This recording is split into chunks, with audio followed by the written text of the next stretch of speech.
Hi everyone, कैसे हैं आप लोग। So guys, as per my promise, जैसा कि मैंने आपसे कहा कि सिक्योरिटी लॉ का आपका paper is my responsibility now. I try my best कि 21 दिसंबर तक जितने भी most important concept from different chapters हैं जिसके आने के चांसेस बहुत ज्यादा हैं और जो थोड़ा सा टेक्निकल आपको लगते होंगे, उन पर मैं आपको डेली 3 से 4 वीडियोस अपलोड करूंगा। And I am very sure कि अगर आप इन वीडियोस को एंड तक देखोगे तो आपको बहुत बेनिफिट होगा, because along with the concept I will be discussing the question based on that provision जो आपके पेपर में आया होगा। राइट, तो आइए स्टार्ट करते हैं। आज का जो सेशन है उसके अंदर हम लोग डिस्कस करेंगे ऑल अबाउट प्रमोटर कंट्रीब्यूशन। तो गाइस, पहले तो आप सबको मालूम होगा कि जब भी कोई कंपनी पब्लिक ऑफर लेकर आती है, तो चाहे वो इनिशियल पब्लिक ऑफर हो, चाहे वो फर्दर पब्लिक ऑफर हो, हर कंपनी के लिए ये मैंडेट होता है कि प्रमोटर्स को कुछ मिनिमम कंट्रीब्यूशन करना जरूरी होता है। तो एज पर रेगुलेशन 14, अगर ये क्वेश्चन पूछा जाता है कि minimum promoter contribution as per regulation 14 of ICDR कितना है, तो आई एम वेरी श्योर आप सबको मालूम है, it is 20% of post issue capital. Right, now what is post issue capital? Sir, क्या होता है कि पब्लिक ऑफर से पहले जो आपकी कैपिटल होती है वो होती है प्री इशू, और जितना आप फ्रेश इशू लेकर आ रहे हो वो दोनों को ऐड कर दो तो it becomes your post issue. तो पोस्ट इशू कैपिटल का 20% किसको लाना होता है? प्रमोटर कंट्रीब्यूशन होना चाहिए। अब कई बार क्या होता है बेटा कि promoter contribution is falling short of 20%। कई बार ऐसा प्रॉब्लम हो जाती है कि we are unable to make that much of contribution जो कि 20% के बराबर हो। तो लॉ कहता है कोई दिक्कत वाली बात नहीं है, उसमें हम आपको एक एक्सेप्शन देते हैं। 5 लोग हैं जिनकी आप हेल्प कर सकते हो, हेल्प ले सकते हो, जो कि आपको हेल्प करेंगे इस शॉर्टफॉल को मीट करने में। वो 5 लोग कौन है, लिख लीजिए। पहला है ऑल्टरनेट इन्वेस्टमेंट फंड, दूसरे नंबर पे है फॉरेन वेंचर कैपिटल इन्वेस्टर, तीसरे नंबर पे लिखेंगे scheduled commercial bank, public financial institution, and the fifth one which is most important is insurance company. One thing which is very interesting is कि ये सिर्फ आपको हेल्प करेंगे in making your minimum contribution without being identified as promoter. मतलब ये लोग आपको help करेंगे but they will not be called as promoters. Clear है? ये हेल्पिंग हैंड्स है। राइट, एक बच्चे ने पूछा कि सर एक बात बताओ, अगर एक कंपनी के अंदर मान लो प्रमोटर ही ना हो तो? प्रमोटरलेस कंपनीज होती हैं, प्रोफेशनली मैनेज्ड कंपनीज होती हैं। तो सर ऐसी कंपनीज के अंदर क्या ये रेगुलेशन लगेगी? Answer is no.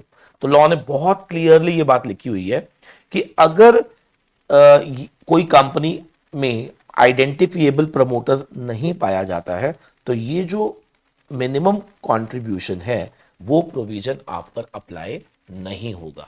राइट, चलिए। सर एक बच्चे ने पूछा, सर एक बात बताओ, ये लोग जो 20% कंट्रीब्यूशन लाएंगे, मतलब पैसा तो देंगे, बदले में इनको कुछ मिलेगा? हाँ, इनको क्या मिलेगा, कौन बताएगा? सर ये लोग ले सकते हैं या तो कंपनी की इक्विटी शेयर, या फिर they can also get convertible securities of the company. ठीक है ना? तो इनके पास चॉइस है, या तो इक्विटी या फिर they can subscribe to the convertible securities also.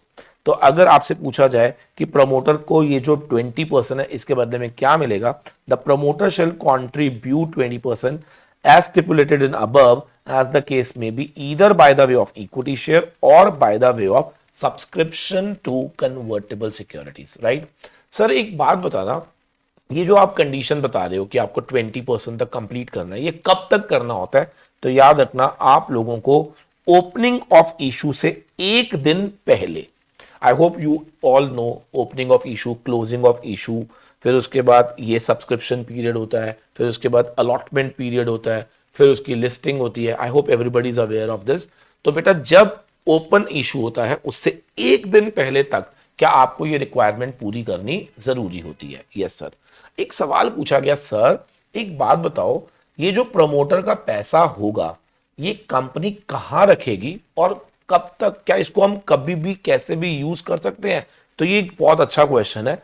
तो ये ध्यान रखना, वो क्या कहते हैं, वो कहते हैं कि जब कोई प्रमोटर कंट्रीब्यूट करता है, ठीक है जी, have to subscribe for equity or convertible security toward the minimum promoter contribution, the amount of the promoter contribution shall be kept in the escrow account with the scheduled commercial bank which shall be released to the issuer along with the release of the issue of proceeds। मतलब जो आपने public issue करा था ना, उस proceeds के साथ ही क्या प्रमोटर का पैसा भी रिलीज हो जाएगा, यानी कि जब तक वो पैसा रिलीज नहीं होगा तब तक ये वाला पैसा भी आपको एक सेपरेट अकाउंट के अंदर रखना पड़ता है। लेकिन सर अगर अचानक कंपनी को जरूरत पड़ जाए तो, हाँ, तो यहां पे प्रोवाइजो आ जाएगा।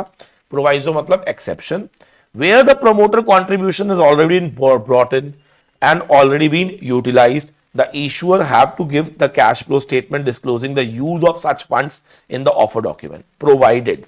अब ये एक इंटरेस्टिंग क्वेश्चन है, ये ध्यान से सुनिएगा, ये क्या कहता है। सर पूछा गया कि क्या प्रमोटर अपना कंट्रीब्यूशन पार्ट्स में दे सकता है, पार्ट्स में, या उसको इकट्ठा देना पड़ेगा, ये इंपॉर्टेंट क्वेश्चन है। तो अब उन्होंने क्या कहा, उन्होंने एक लिमिट लगा दी।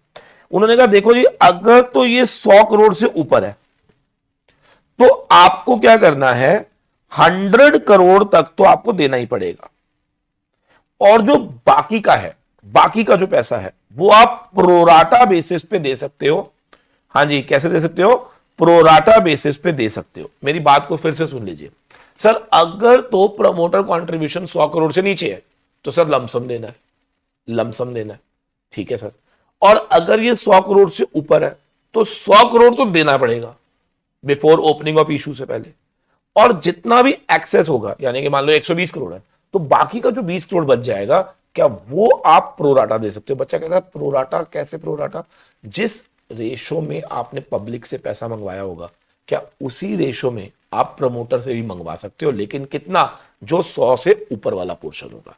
इसका मतलब क्या मैं ये मान के चलूं 100 करोड़ तक तो देना जरूरी है। यस सर, बिल्कुल जरूरी है। लाइन पढ़ लीजिए मेरे साथ, where the minimum promoter contribution is more than 100 crore and the IPO is partly paid up shares. IPO is for partly paid up share. अब यहां पे पार्टली पेड अप का मतलब क्या है कि जो आपने आईपीओ लेकर आए थे वो आप एक साथ पैसा नहीं मंगा रहे, टुकड़ों में मंगा रहे हो, ठीक है ना। और प्रमोटर का कॉन्ट्रीब्यूशन 100 करोड़ से ऊपर है। दो बातें याद रखना, the promoter shall bring at least 100 crore तो आपको लाना पड़ेगा, लेकिन जो उसके ऊपर का अमाउंट है क्या वो आपको प्रोराटा बेसिस पे आप ला सकते हो, जैसे पब्लिक देगी।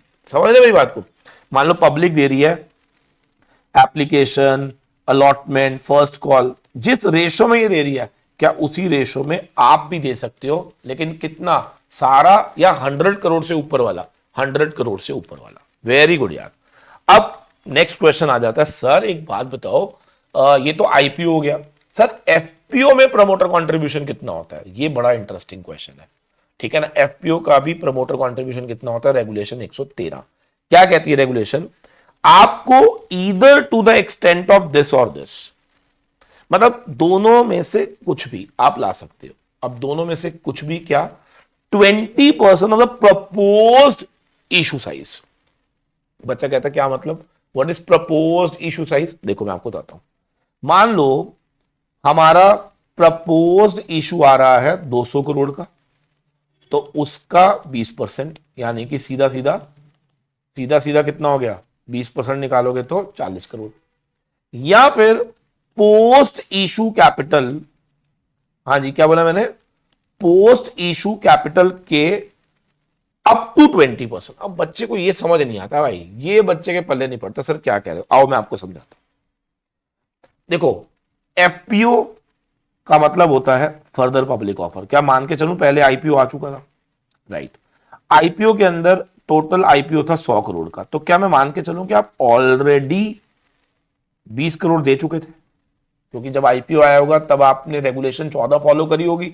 यस सर, तो क्या आपने उस समय 20 करोड़ दे दिया होगा, हाँ बिल्कुल सही है। मान लो अब एफपीओ आ रहा है 400 करोड़ का। एफपीओ कितने का आ रहा है, 400 करोड़ का, प्रपोज्ड है 400। अच्छा एक बात बताओ, ये प्रपोज 400 है और पहले से कितना था 100, तो पोस्ट कितना हो जाएगा 500।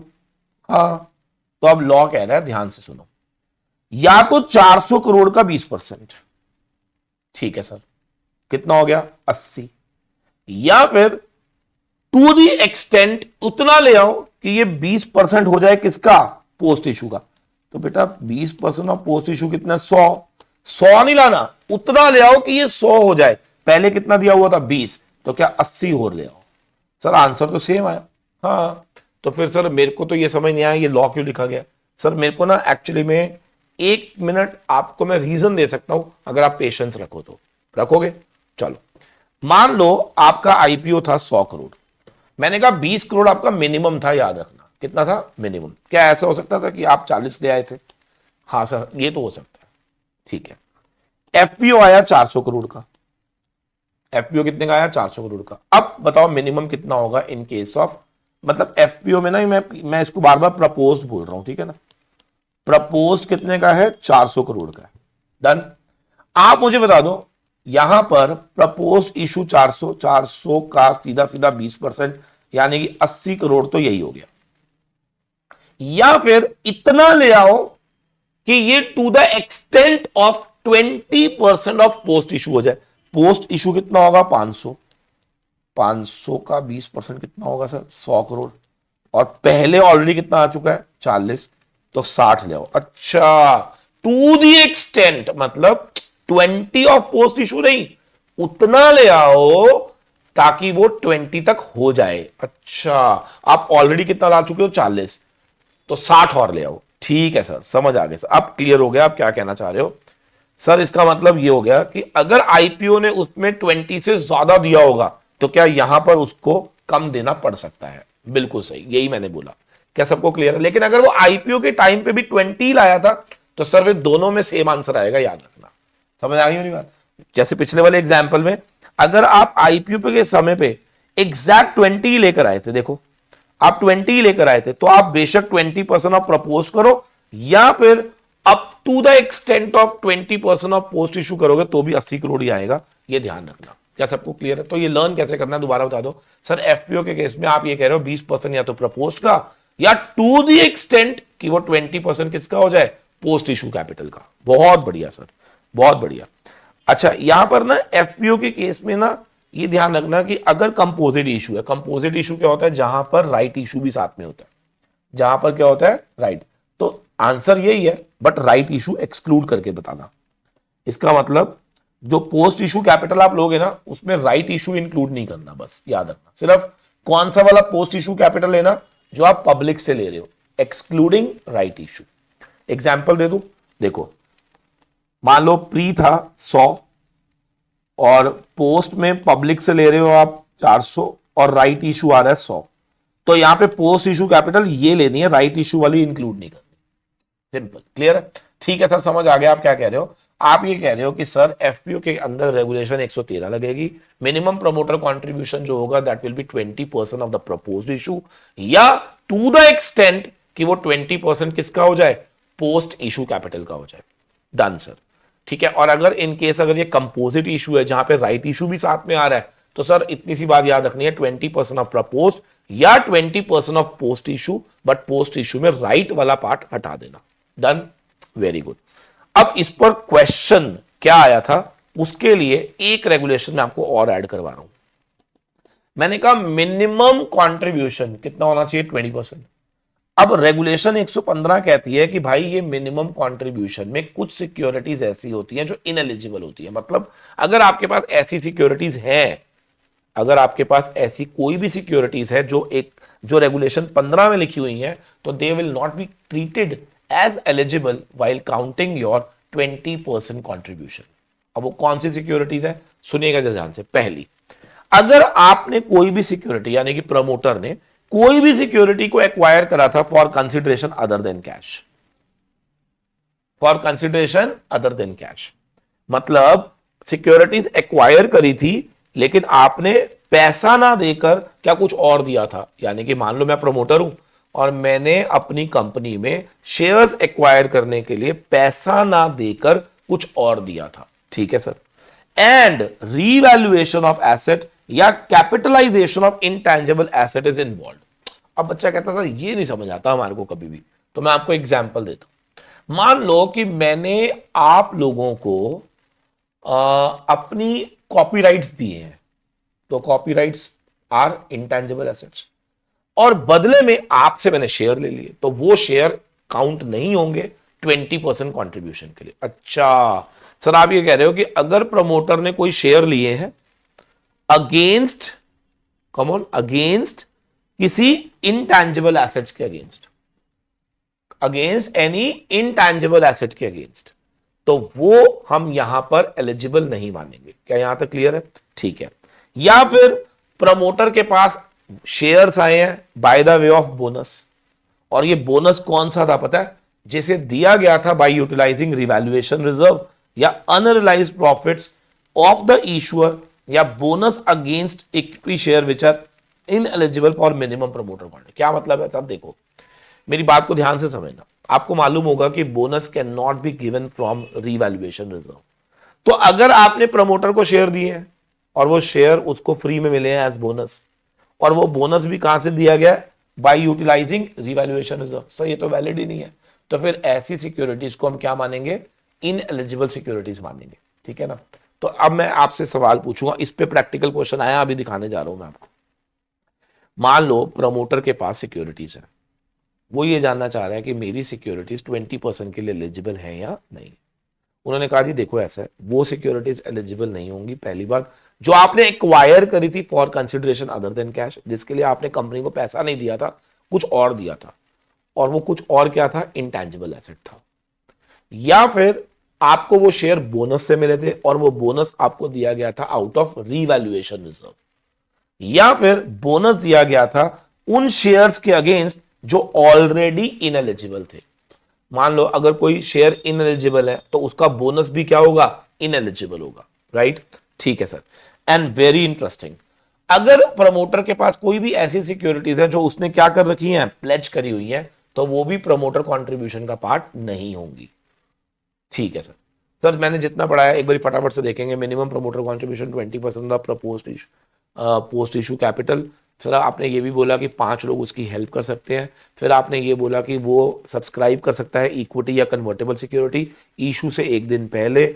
आमतौर पे उसको सारा पैसा देना पड़ता है, लेकिन अगर कोई भी इशू पार्टली पेड अप आ रहा है और अगर प्रमोटर कॉन्ट्रीब्यूशन 100 करोड़ से ऊपर है तो अप टू 100 करोड़ आपको एक दिन से पहले देना है, और उसके बाद आप प्रोराटा बेसिस पे दे सकते हो। वही चीज एफपीओ के अंदर आपने कहा रेगुलेशन 113 लग जाएगी, और आपने कहा सर 20% ऑफ द प्रपोज्ड, या फिर टू द एक्सटेंट कि वो 20% किसका हो जाए? 20% किसका हो जाए सर? टू द एक्सटेंट कि वो 20% हो जाए of post issue capital. Very good. और अगर कंपोजिट है तो उसमें राइट इशू को एक्सक्लूड करके बात करेंगे। सर कुछ सिक्योरिटीज ऐसी होती हैं जो एलिजिबल नहीं होती। नंबर 1, अगर प्रमोटर के पास कुछ ऐसी सिक्योरिटी है जो उसने प्लेज करी हुई है, इनएलिजिबल। या प्रमोटर के पास ऐसी सिक्योरिटी है जो उसको बोनस के तौर पे मिली थी out of revaluation reserve, ineligible. या आपको बोनस मिला था अगेंस्ट दोज शेयर जो ऑलरेडी इनएलिजिबल है, तो भाई इनएलिजिबल शेयर के बोनस को भी क्या इनएलिजिबल माना जाएगा? बिल्कुल। या फिर आपने वो शेयर एक्वायर करे थे for consideration other than cash, और उसकी वजह से एसेट्स का रिवैल्यूएशन भी हुआ। या फिर कैपिटलाइजेशन ऑफ इंटैंजिबल एसेट, मतलब कंपनी ने आपसे कुछ क्या इंटैंजिबल एसेट लेकर क्या आपको बदले में शेयर दिए, तो ऐसे शेयर को भी हम काउंट नहीं करेंगे फॉर प्रमोटर कंट्रीब्यूशन। डन। आओ इस पर देखते हैं प्रैक्टिकल क्वेश्चन, मजा आ जाएगा, मैं बता रहा हूं। अब देखो ये क्वेश्चन बच्चा कर ही नहीं सकता अगर आपने ये प्रोविजन इस तरह से नहीं पढ़ा जैसे मैंने पढ़ाया। आओ देखते हैं। After IPO the equity capital of the promoter group holding of the listing companies 140 crore. मतलब आईपीओ लाने के बाद प्रमोटर की टोटल होल्डिंग कितनी थी? 140 करोड़, जबकि पोस्ट इशू कैपिटल थी 600 करोड़। चलो जी कौन बताएगा? 600 करोड़ का 20%, सर 120 करोड़ चाहिए, और आपका कितना है? 140 करोड़ है, तो मेरे हिसाब से तो सही है। लेकिन आगे क्या कहता है? The promoter group holding includes the following. कहता है 20 करोड़ के शेयर्स हमारे पास ऐसे थे जो अलॉट किए गए थे in consideration for transfer of technical know how by the promoter. अब देखो मैं जो अभी आपको बताना चाह रहा हूं वो यही पॉइंट है। जितना मर्जी आपने रेगुलेशन 14 पढ़ी हो, रटे जाओ, आप आंसर ही नहीं कर सकते, क्योंकि इसके लिए रेगुलेशन 14 के साथ 15 आनी जरूरी थी। अब आप मुझे बताओ, अगर उसके पास ऐसे शेयर्स हैं जो उसको मिले थे for consideration other than cash, क्योंकि उसने क्या ट्रांसफर किया था? टेक्निकल नो हाउ, यानी कि इनटैंजिबल एसेट, तो सर ये तो इनएलिजिबल होता है। 10 करोड़ के शेयर ऐसे थे जो ऑलरेडी क्या है? प्लेज्ड है, सर ये भी इनएलिजिबल है। ओहो, यानी कि आउट ऑफ 140 करोड़ क्या 30 करोड़ आपके पास इनएलिजिबल हैं? तो आपके पास तो कितने हो गए, 110 करोड़ हो गए। ओ माय गॉड, आपको मिनिमम कितना चाहिए, 120 करोड़। सर आपका प्रमोटर कंट्रीब्यूशन क्या वैलिड है या कम है? कम है। तो उन्होंने यही पूछा, क्या प्रमोटर गुड सेटिस्फाई कर रहा है प्रोविजन को, एक्सप्लेन करो। तो अब देखो कैसे इन्होंने एक्सप्लेन करा, पहले 14 फिर आपको 15, ठीक है ना, और 15 के अंदर इन्होंने सब बोल दिया कि भाई ऐसा है, ये दोनों इनएलिजिबल थे तो आपका 110 करोड़ बन रहा है, जबकि बनना चाहिए था 120 करोड़। तो therefore promoter is not satisfying minimum promoter contribution. क्या समझ आया या नहीं? This is what I am trying to explain you, कि मेरे दोस्तों जब तक आप ये क्वेश्चन नहीं पढ़ोगे, आप जितना मर्जी पढ़ते जाओ, आपको पता ही नहीं चलेगा पेपर में किस वे में ये क्वेश्चन पूछा जाने वाला है। क्या मेरी बात सबको समझ आ गई या नहीं? चलिए अब प्रमोटर से ही रिलेटेड एक पार्ट मैं आपको और बता देता हूं जो आपके लिए इंपॉर्टेंट है, और वो है लॉक इन पीरियड।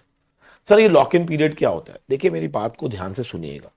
होता क्या है कि हर प्रमोटर कंट्रीब्यूशन जो भी किया जाता है, मिनिमम प्रमोटर कंट्रीब्यूशन आप जो दे रहे हो ना, वो कुछ पीरियड के लिए लॉक्ड हो जाता है। Now what is the lock in period of promoter contribution, ये पेपर में आ सकता है, और ये है रेगुलेशन 16। तो आपने देखा हमने 14, 15, 16 तीन रेगुलेशन आईसीडीआर की पढ़ी, जिसमें प्रमोटर कंट्रीब्यूशन को हमने कवर अप करा। अब ये क्या कह रहा है, ध्यान से सुनेंगे। मिनिमम प्रमोटर कंट्रीब्यूशन का जो लॉक इन रहेगा वो 18 महीने रहेगा। सारे बोल दो कितना रहेगा, 18 महीने। यहां तक क्लियर है?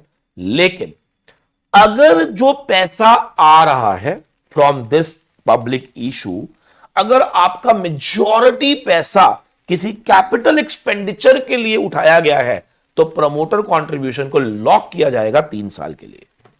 अच्छा सर आप ये कहना चाह रहे हो कि अगर हमने जो पैसा लिया है पब्लिक से वो कैपिटल एक्सपेंडिचर के लिए लिया है, तो सर कैपिटल एक्सपेंडिचर में तो लॉक इन ज्यादा ही होना चाहिए, तो वहां पे 3 साल है, अदरवाइज 18। एक सवाल पूछू ना आपसे, मैंने कहा मिनिमम प्रमोटर कंट्रीब्यूशन कितना है, 20%। भाई एक बात हो, क्या 20 से ज्यादा ला सकता है? हाँ। तो अगर मान लो मैं 20 से ज्यादा लेकर आया, तो क्या उस पर भी उतना ही लॉक इन लगेगा? नो। अब लॉ कहता है कि अगर तू फालतू लेकर आ रहा है, लाइक 20 पे तो 18 महीने 3 साल, लेकिन मान ले तू लेकर आ गया 25%, तो वो जो एक्सेस 5% है ना, लॉक इन तो उस पर भी लगेगा, लेकिन कम लगेगा। कितना? 6 महीने।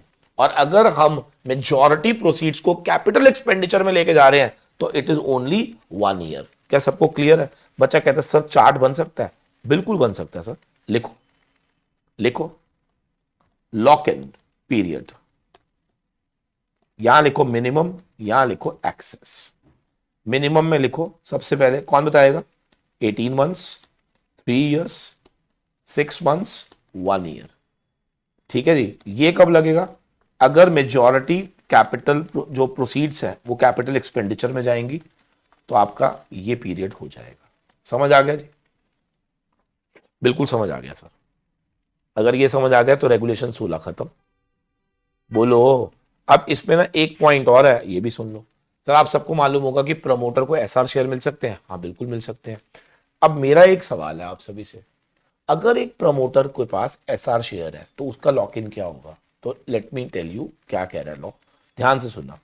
देखिए एसआर शेयर की ना एक खास बात होती है। एसआर शेयर की क्या होती है? एक खास बात होती है, और वो क्या कि उनके पास सुपीरियर वोटिंग राइट्स होते हैं। ठीक है ना? यस। तो अब लॉ यहां पर क्या कह रहा है, ये लॉक इन कब तक चलेगा? Until SR equity share shall be under lock in, वो भी आप ट्रांसफर नहीं कर सकते, until conversion of equity share having the same power as ordinary share। मतलब जब तक वो एसआर, और वैसे भी आपको मालूम होगा यार, एसआर शेयर तो वैसे भी नहीं बेच सकते आप, तो एसआर शेयर को लॉक इन रखना पड़ता है। कब तक? जब तक वो ऑर्डिनरी में कन्वर्ट ना हो जाए, या फिर जब तक ऊपर वाला पीरियड जो अभी आपने पढ़ा 18 महीने 3 साल, उनमें से जो भी लेटर होगा तब तक ये लॉक इन रहेगा। याद रखना, तब तक ये क्या रहेगा? लॉक इन रहेगा। अच्छा सर आप ये कह रहे हो कि मान लेते हैं ऐसे अज्यूम कर लेते हैं कि हमने एसआर को ऑर्डिनरी में कन्वर्ट कर दिया, मान लो 12 महीने बाद। ठीक है, तो 12 और 18 विच एवर इज लेटर, तो 18 हो जाएगा। ठीक है, और अगर हमने एसआर को कन्वर्ट किया 4 साल बाद, तो 4 साल और 18 विच एवर इज लेटर, तो 4 साल। अच्छा सर सही है, समझ आ गया। Lock in period of SR share क्या होता है, जब तक वो ऑर्डिनरी में कन्वर्ट ना हो जाए, या फिर जो भी ऊपर टाइम पीरियड दिया था whichever is later. Very good sir. Sir हमें समझ आ गया प्रमोटर कंट्रीब्यूशन में 3 regulation, regulation 14, 15, 16, and I am very sure exam के अंदर जो क्वेश्चन आया था वो मैंने आपको दिखाया, इंटेंशनली दिखाया जस्ट टू टेल यू कि जब तक आप लिंक करके नहीं पढ़ेंगे सर मेरे, आप पेपर में आंसर कैसे लिखोगे। देखो सीधा आ गया फिर तो लकी ड्रॉ है, नहीं आया तो मैं नहीं चाहता कि आपके नंबर कटे, इसीलिए मैंने कहा था स्कैनर कोशिश करो रेफर करने की, जितना रेफर करोगे उतना आपका कॉन्फिडेंस बढ़ेगा। Thank you very much, God bless you all. मिलते हैं फटाफट से सेकंड सेशन के अंदर और उसमें हम और कुछ इंटरेस्टिंग बातें करेंगे। Thank you, God bless you all.